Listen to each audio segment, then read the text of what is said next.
One of the defining features of the Senate is it's always been a check on the arrogance of power. And I think what we're seeing right now from the Democrats is arrogance of power. They obviously can't get their way. They have used and abused the filibuster whenever it suits them to do so. As recently as the last session of Congress, when we were in the majority, they filibustered numerous coronavirus bills. They filibustered police reform. They filibustered pro-life legislation.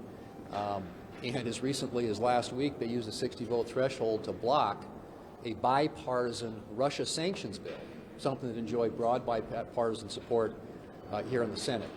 And so it's very convenient for them, to now all of a sudden argue that somehow Republicans are abusing their power.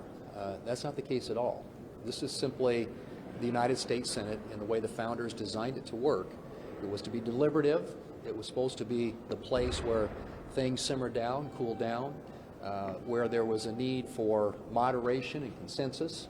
And what that yields in the end is stability and predictability with respect to policy, and not this constant shifting back and forth as power changes hands here in Washington, D.C. The Senate is serving in that role.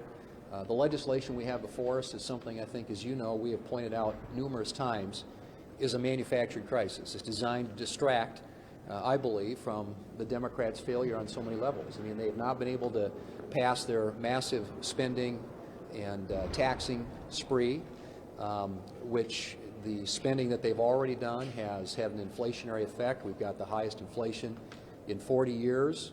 The tax increases that they want to put on the economy would hurt the economy even more. The inflation is effectively a de facto pay cut for every family in America because at 7%, most people aren't getting a 7% pay raise year over year.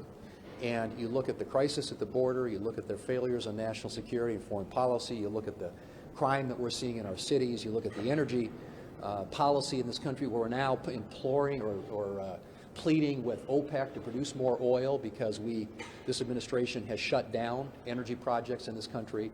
There's just, on so many levels, failure. That's what this is about.